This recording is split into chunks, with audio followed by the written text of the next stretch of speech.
Well, so today's topic is something that we definitely need to talk about. But of course, I like to say a little quote before we start. Of course. So, worrying doesn't take away tomorrow's troubles. It takes away today's peace. With that said, today we will be talking about depression and how to overcome it. So, welcome, Bhawna, back to Chai Time. Thank you. It's always so nice having you here. I know. I love it. Even though we're talking about a really down topic. Yeah. But it's real. I Yes. wanted to bring it up. I know we've been talking about self-care. And I thought it's okay, before we go further into more happy, we need to really address that. Why do we need to have a self-care so we won't have any issues like such as depression, anxiety, panic attacks, and so much more, bipolar, whatnot. So depression is real, and it's been studied that everybody in their lifetime, some point in their life, they will have depression. Even it could last for a week, 2 weeks, very short term. And people get confused sometimes between stress and depression and anxiety. Yeah. So it's a total different things. Like stress is like, it could be a day-long stress. When we have exams, we have the anxiety. And then we feel like we have to go somewhere on vacation. It's stress-provoking, Yes. right? But when we have stress-like symptoms, but they last longer, like for a week or two, and then that's when we need to be mindful. It could be a depression. So it's kind of overlap. So that's why I'm saying that everybody in some point in their life, they will have depression, right? Like new mothers, they have postpartum depression. Yes. And then people are looking, why are you not happy? And it could be hormonal, or it could be something of such as dealing with motherhood on their own, not having enough support system, right? So that could have postpartum depression, which can go on for a long time, and it needs to be treated. And so depression, there are different type of depression. Before I jump into, just went straight into the postpartum, because I just want to put it out there. A lot of women think, why are they so edgy right after giving birth to a child? Why not they enjoying the motherhood? So it's very important for them to know they have it checked. It could be just hormonal related postpartum depression. And depression is treatable. I just want to put it out there. It's treatable. And 300 million people in the world have depression. Oh, wow. Yes. So it's not like they have depression and they have it for a lifetime. They might have it for short time. And most of the people don't get treatment. They're thinking, oh, it's just I'm going through something and I'm going to get better. I'm going to get better. And things, I think starting with counseling and talk therapy always is a good idea to start with for depression, right before you jump into getting medicines for depression. A lot of people just go to their PCP and start on the medication, and medications have side effects, and some of them have side effect. Depression side effect is anxiety, insomnia, and so many other things comes with it, So it's before we seek any medical treatment, it's always a good idea to talk to somebody. And if you have a good support system, please reach out to your family members, let them know that it's bothering you. And then if it doesn't work, then maybe have counseling is the next step, and then maybe followed with your PCP, starting on some antidepressant. So depression can lead to suicide among young people. And untreated depression can lead to dementia in older people. Oh. So now there are studies coming out, kids anywhere as young as 6-year-old have depression. Oh, my. So they're seeing between 6 and 12 a rise in depression. So it could be starting from peer pressure, bullying, even having some family issues. Kids internalize a lot of things. They don't know how to cope with parents' conflict and divorce. So all those things can affect little children, and they're saying there are more kids are coming up. There is a depression scales, and we finding kids as young as I would have never 6 years old. thought. Yeah, and like I worked with one 5-year-old, and he was not still potty trained, And when we had run the depression scale with him, and he had a depression because he was actually internalizing a lot of fears around parent separation. So we are seeing that depression is very common even at young age. So if we don't treat, that could lead to a lot of other issues such as substance abuse and later on maybe suicidal thoughts. So we can start treating as young as noticing these symptoms even as young age. So how we call it, this personality or that personality, and sometimes it could be small thing as depression. So I wanted to just put it out there for depression it's not just to certain age. It can be any young age. From 6-year-old to 90-year-old. Wow. So but it's actually, they say the median age range for the depression, they say 18 to 35, because that's when you have the peak of your life, career going on, a lot of stressors of relationships are at that age. So and those are the people go out and seek help for depression. So that's why the median age is between 18 to 24 or 35 now they're saying, because, people are coming more out and seeking help. But I think it hits every age.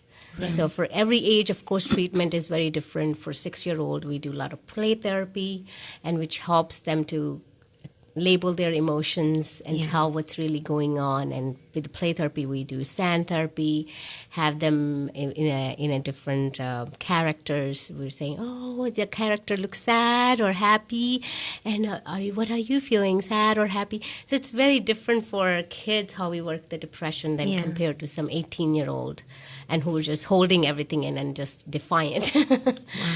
So, but anyhow, I want to. I'm sure you guys have a lot of questions. But so before the treatment for early kids, like you said, the kids at around 6 years or 5 years, what are the signs that parents, as adults, should we look for? Because kids cannot sometimes express their emotions, so it's more about. I would think it would be more about their actions, right?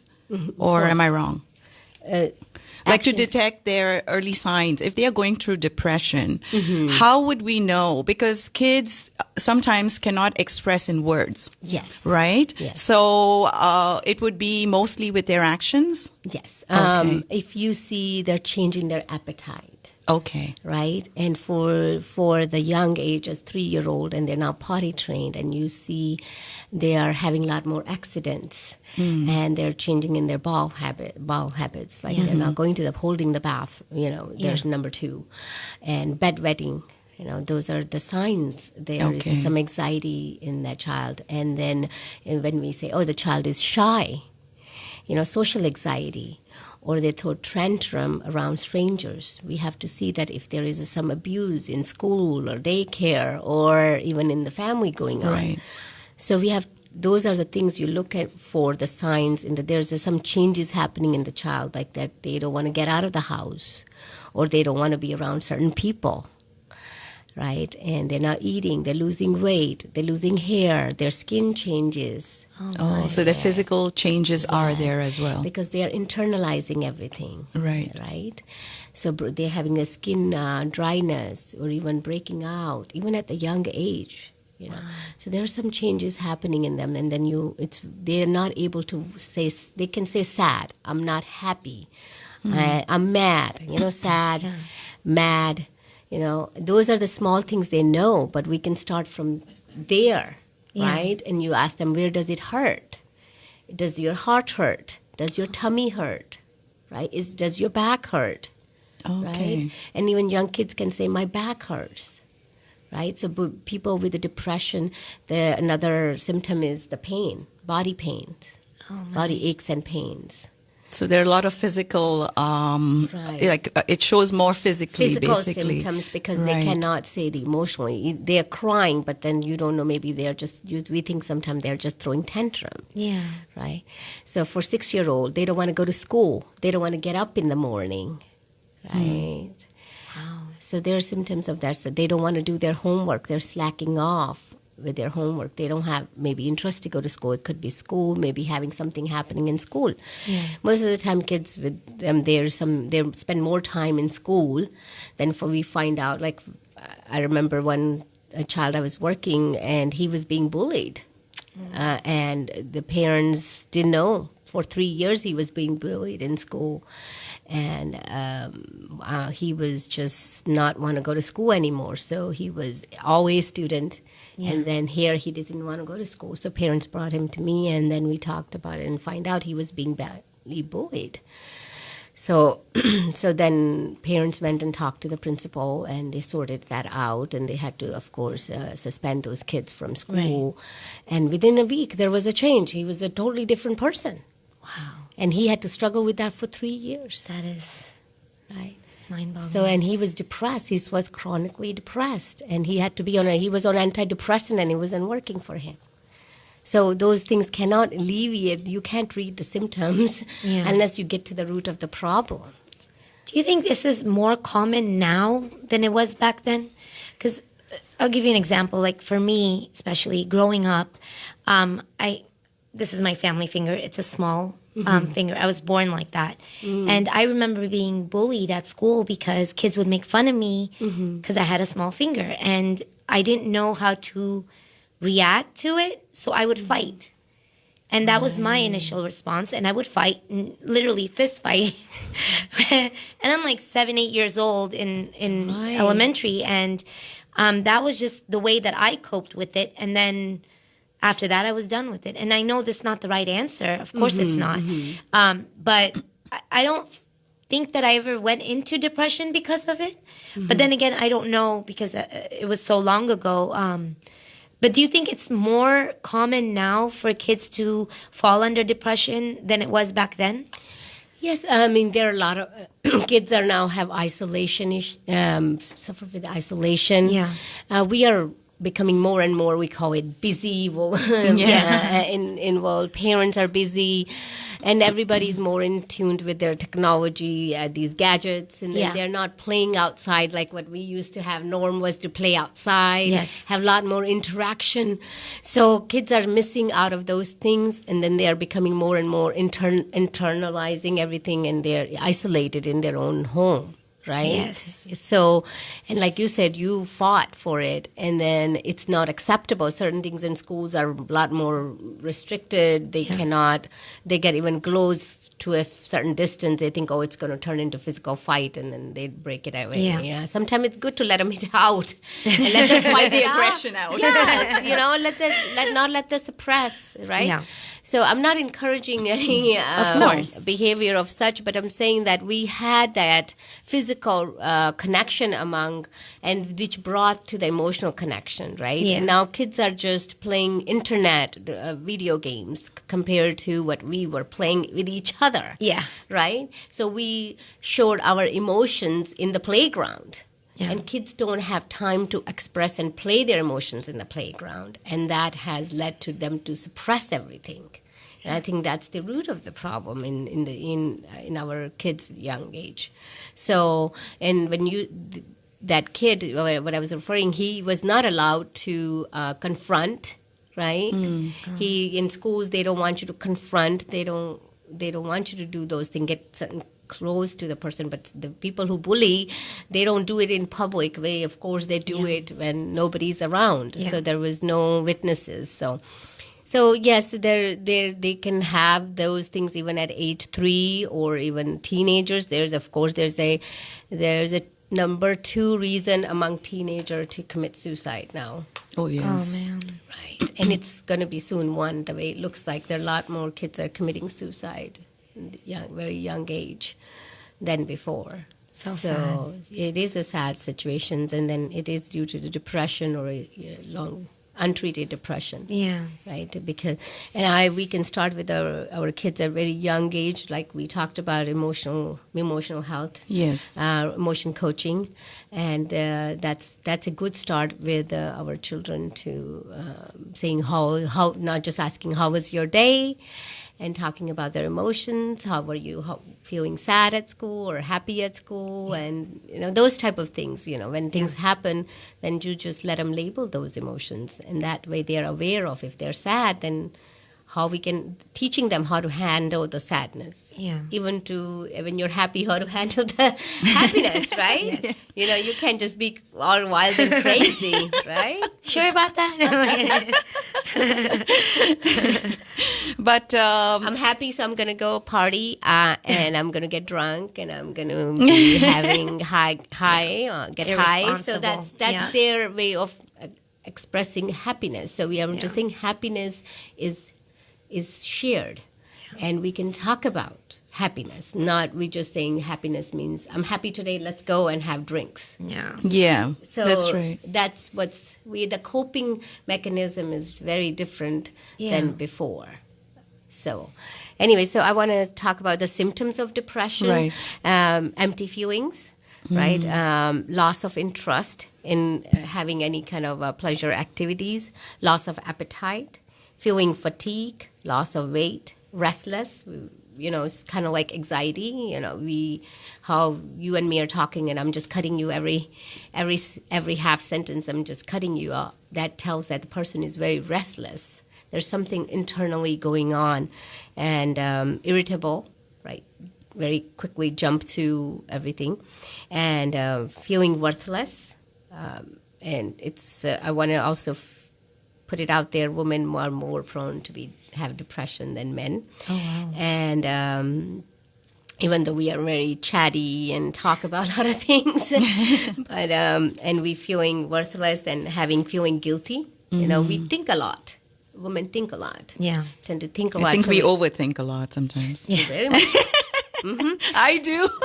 I admit Overthink it. everything. Or she said that, or he said that. What did he mean by that? You know, that's why we need and that's why we need clarity, right? Like sometimes we just tend to shove it under the rug thinking everything is okay and it'll just go away. But then it just builds up so much inside, it festers inside, and it becomes like, you know, it's like it's terrible because it's just building and building, and then you know, it's just, and then we look at everything so negatively in the sense that we think, oh, you know, there's nothing's going to work out. So we just leave it. Let's just leave it. Let's just leave it. We don't want to talk about it, right? So, yeah. So I think with women. There's a book called I Don't Want to Talk About It. It's Oh. by Terry Real, and it's for depression for men.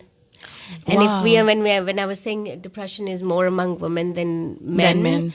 But actually, men also suffer for depression, but they don't come out and talk about it that they have depression. So that's why it doesn't come in our radar that they don't get depressed. They do get depressed, and their depression shows up very later in life with men when they are to the age of like 60s and 70s, and if they lose their partner or they get retired, that's when we see their depression coming forward, like, oh, they're depressed, but they kind of hide it very well. Yeah. So that's why the book calls I Don't Want to Talk About It when you said that. So, but when you compare to men and women, with men, since they don't talk about it, would their actions show more? Like the signs is more about their actions, just like kids, basically, right? Yes. Because women can kind of like talk about it, but men will be more with their actions. So they do more things which are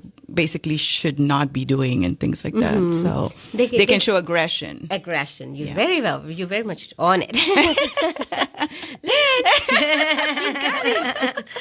I gotta go back to school. Exactly. Get into this field. I shouldn't say you'll be a good counselor. I would say you already are a good counselor. We come to her with our problems. What do you think I should do?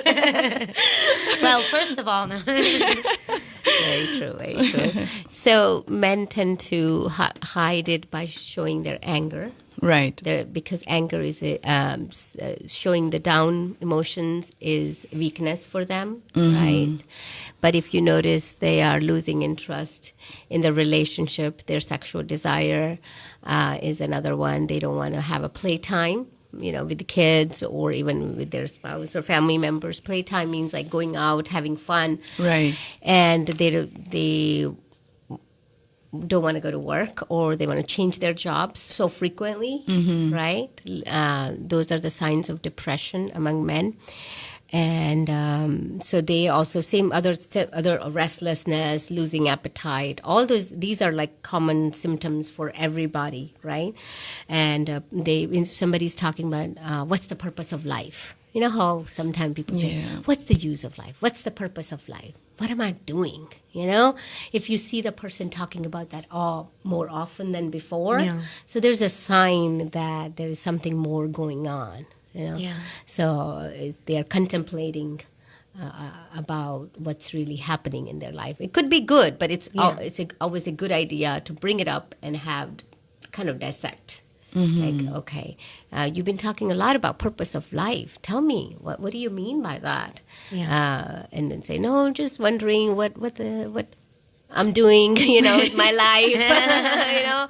So just bringing that up, and it's like, oh, okay, I want to change my job. And 6 months later, changing another job. Or I don't like all my friends, right? I don't like this person. I don't like that person. I'm not going to hang out with this person. So, you know, men have mostly, I'm not generalizing every man, but men, we tend to be socializing more. So we tend to have friends on part of the world, and then men have very limited friends, and if they even not going out and spending time with them, and of course that's a sign. Right. So among men, it's very much not talked about kind of topic. We can't openly have men talk about depression. They might say, I'm not happy with the way things are going. But if you say, are you depressed? They would not right away admit they are depressed. They say, I'm just stressed out a bit. And that's okay. That's a good way to start, saying, okay, you're stressed out. I get it. And then just having those conversations with your partner or with your father or brother, you know, whoever it is, or even your son, you know. It's always a good idea to just say, hey, how's you been doing? Are you eating okay? Are you sleeping okay? You know, small things like that. I don't see you much on Facebook with your friends, pictures. And, you know, I mean, that's how sometimes I talk to my kids. I haven't seen you posted any picture. What's going on, you know? Sometimes it's just making sure. When your kids are away, then you just can start from the, hey, I haven't seen you posting on Facebook. What's really going on? You know, are you not going out nowadays or what? You know, it just can start from there. Having them to come and, you know, open up, right? So those were the symptoms. If any of these 5, and out of these 10, 12 things I talked about, if there are 5 of them, these symptoms are there, that means there is a depression. Okay. I know, irritability, lack of, you know, losing interest in things, appetite, sleep. You know, these are people don't see that it's a changing in grooming, like people don't want to get out of bed. And they don't groom themselves. That's a noticeable sign, at least, right? Eat and sleep, you might not notice people put makeup on and hide it well, right? So we just have to go on a short break. Sorry, time passes so fast with you. All right, so this is Chai Time on 99.5 FM. We are in conversation with Bhawna Luthra on the topic depression. Stay tuned, and we'll get back shortly after a short break. Bye. Welcome back to Chai Time on 99.5 FM. So we are talking with Bhawna Luthra in regards to what depression is and how to overcome it. So the question I have for you, Bhawna, is what are the risk factors of depression? Oh, yes. So if somebody loses a family member, right, parent, sibling, right, brothers, sisters, and there's so much emotions attached to it that people are grieving. And grief can last for a long time. For some people, a year, 2 years. And for some people, it's months. So it varies. And it's sometimes we don't see there's a depression coming up with the grieving part, right? Because you lose some part of your life with that person. So that's a death and loss. And there's a conflict in relationships, couples, brothers, sisters, siblings, parent, child. So conflict can lead to depression because when you can't resolve the conflict, you feel down. Abuse. Pretty much what I have worked with clients with abuse, physical abuse, sexual abuse, emotional abuse. Most of the people have depression. That's what they came in with, and then I find out later they have been abused, even as a child, or even being abused in a relationship. So any kind of life-altering events, such as losing job, even birthing a child, I was talking about early, moving, right? For children going to new school, right? Anxiety provoking, and any adjustment, moving to a new country, starting a new business. People say, "Oh, you started a new business. Should be exciting. You should be celebrating. Why are you feeling tired, exhausted, and your mood is kind of different?" And then you don't realize that there's sometimes too much stress, long-term stress, establishing a business, and if the business is taking time to take time to go up, and then it can lead to depression. So happy things can be also lead to depression. Too much happiness anything overdose is not good. And of course, illnesses. If you have a illness which is not getting proper treatment, like people, we know the cancer, right? And people who are suffering with cancer or any kind of chronic illness, chronic pain. A lot of people who have pain, aches and pains, they have arthritis, that they can have depression, and social isolation. Some people just tend to not socialize as much, but if they, even over time, they don't make an effort to make friends, they are in a total isolation stage, and that can have depression. So that means I'm saying certain personality, contribute to have depression. And of course, family history, genetics can also play a big role. And last, I wanted to mention that substance abuse, people who are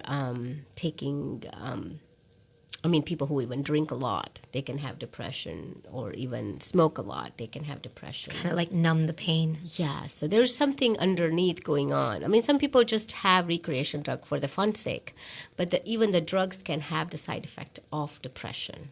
Yeah. So it's kind of funny that some people take those drugs for the depression, but they can also cause you depression. It's very strange. So that's a vicious cycle you never get out.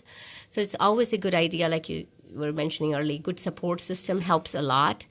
And if you don't have a talk therapy, it's always a good idea to seek help with a counselor before you go and straight to getting any prescription medications for depression. Start with that, and they also, there even doctors say that I get a lot of referral from psychiatrists. They said they actually refer their patients to me, saying that if you want to have these medications, please go see a counselor side by side, because we can only give you medications. So whatever is going on with you, you have to talk to somebody. So that definitely helps. So I wanted to also, I know we always run short on time. I just want to say there are a lot of different medications like antidepressants are out there, Prozac, Zoloft, Effexor. But so nobody should be taking these medications for a long time. And you should be supervised by your doctors. To say that people take medications and they kind of stay on it. Yeah. And those medications should be monitored by your doctors, because most of these medications do have side effects. And then also a lot of nowadays supplements and alternative treatments are out there.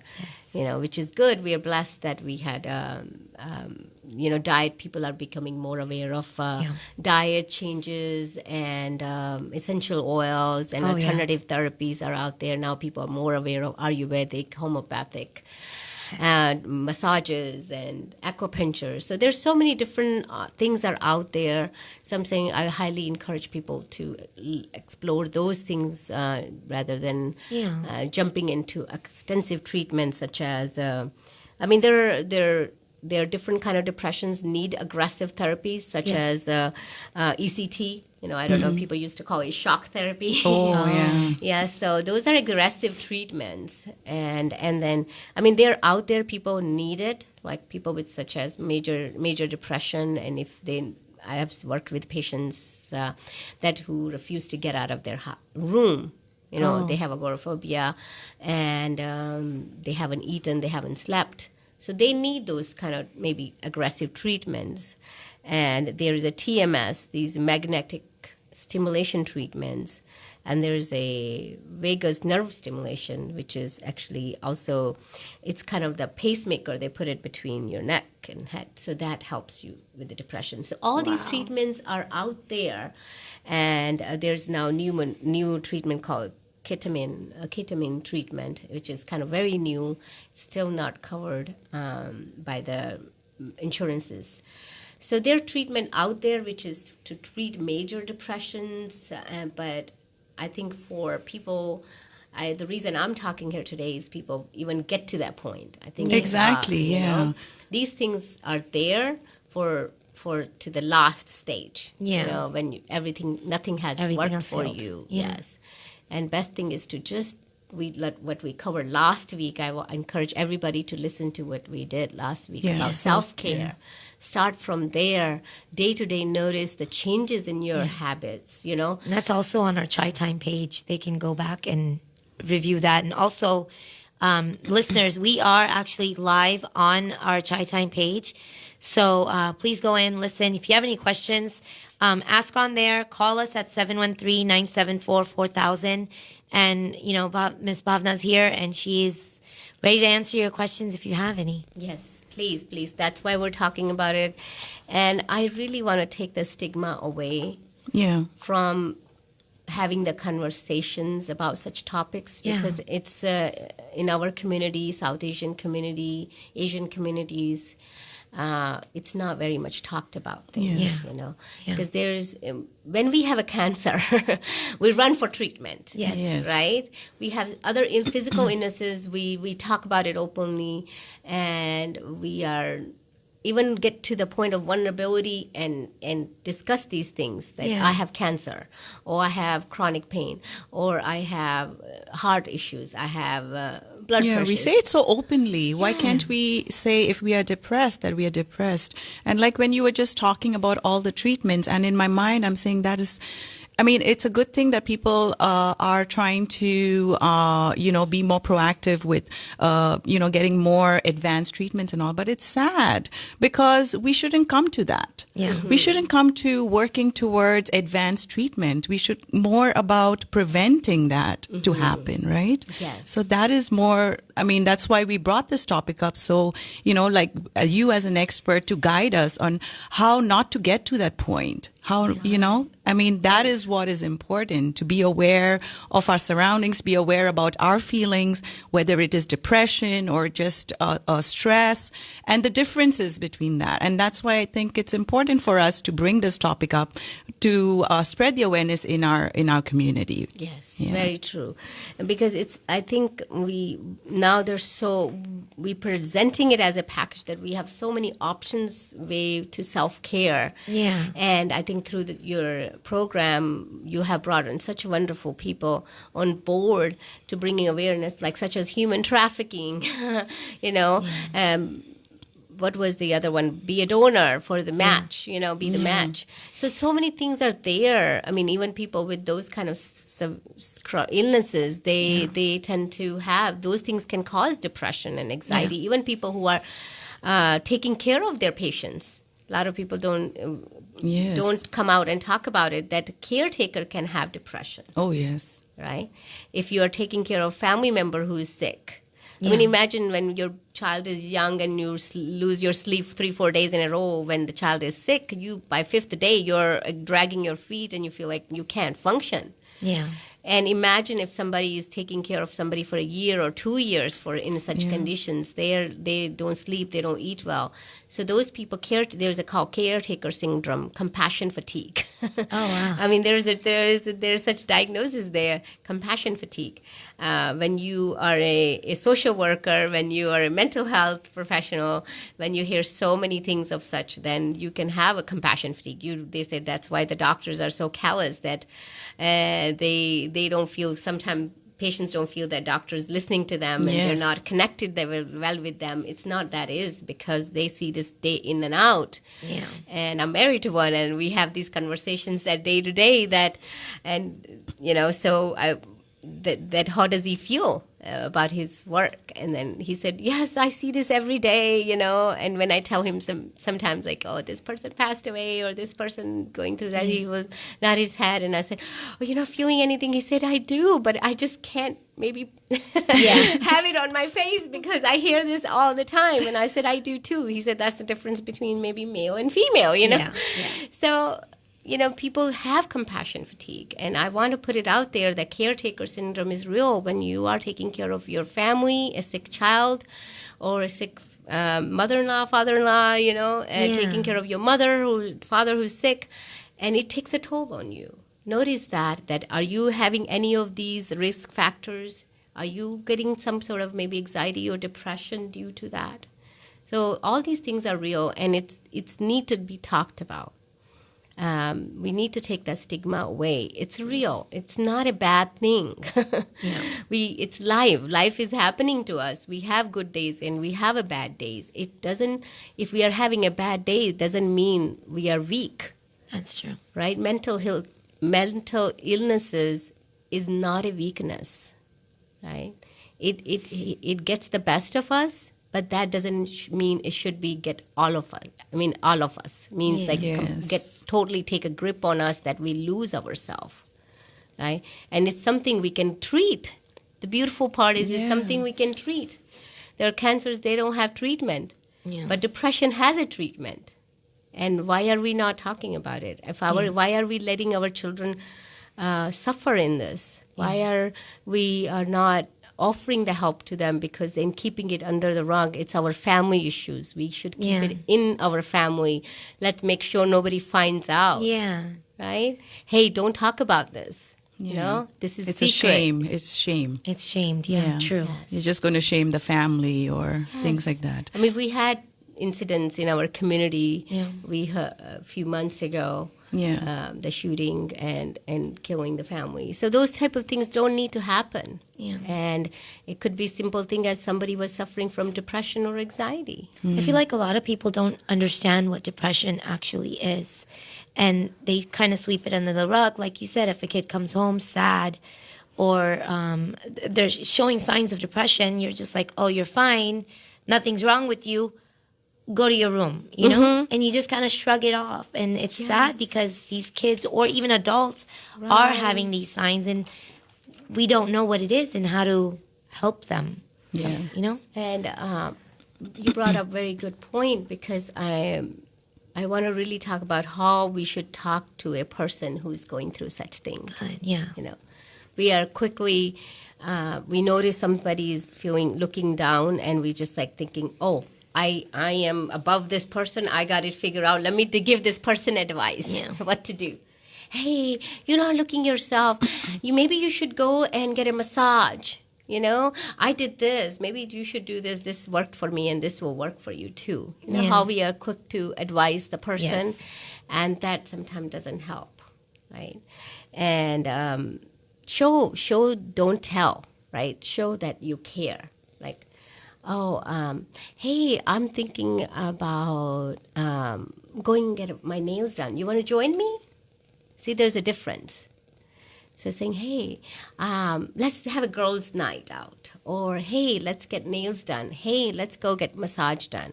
Be on their side. Or, hey, I'm going to come to your home and we haven't hung out. Let's have a coffee or tea. Hey, I made a cake. I think it's really good, but you should try it. Such a thing, right? And simple things like that can make a difference. So it's saying, don't give advice, show, and just saying, you need this, not that person, because that they feeling already down. They don't want to get somebody's help. So you're not saying, let me help you. Let me rescue you. You don't want to rescue the person. You want to be hugging them, saying, I'm there with you. So there's a big difference. It's just how you approach the situation with your friend, with your sister, with your, brother even. Like calling your brother, saying, hey, I haven't heard from you. I've really been missing you. So it's like taking the I, I need you. Because the other person doesn't want to say that, I need you. That's why they're caving in. So it's just how we approach it. When we show that I'm above you and I know more than you, then they more cave in. Yeah, I think like starting with just casual talks, right? Rather than just showing sympathy. And that's what happens. We sympathize with the person so much that the person is already down and you're literally like bearing that person underground, right? So I don't think it's just, there's no need to sympathize. Like, I mean, you have to empathize with the person. And I think it is more about like casual talks. And I find like, in the hospitality business that I am in, I get to meet a lot of people, and we always start with casual talks. But it always, of course, I'm not saying I'm a counselor and they come and they come and talk to me and open up. But I get to know them sometimes in just one conversation about their lives, about what they're doing, and things like that. But I think by just starting off casually, that is the key. Sometimes we don't realize just with that we can make that person's day, Right. and that's all sometimes somebody is looking for. Just the acknowledging, a sense of acknowledgement that I exist, I am here, I'm noticed, right? Yeah. And that's all. It's a validation. Yeah. Validation goes long way. You don't realize, like, I am here and I'm important to this person. That means a lot. Lynn is asking me, how am I doing? That's a big deal. I mean, it's simple. Like the other day I was telling her, Gary came, and while we were dining there, that meant a lot. Because I was missing Lynn. I was like, I'm here, but she's not here. Nobody's here. She's supposed to be there. She's supposed to be there. They're not there. Why am I here? And then when Gary came, and I was like, oh, somebody acknowledged I'm here. That's important. I am important. I'm an important person. So it made my day. Like somebody is welcoming and noticing me that I am valuable. Right? The way Gary was approaching everybody in the restaurant, I felt like he was making feel. Then when I noticed, like, he's acknowledging everybody. He just didn't acknowledge They're me. all important. They all are important. But that's the beauty of it. I mean, when we go to a restaurant and if we get a bad server, we're not going there again, right? Yes. So it's just not just about the food sometimes. It's just how we are relational people. Yeah. We all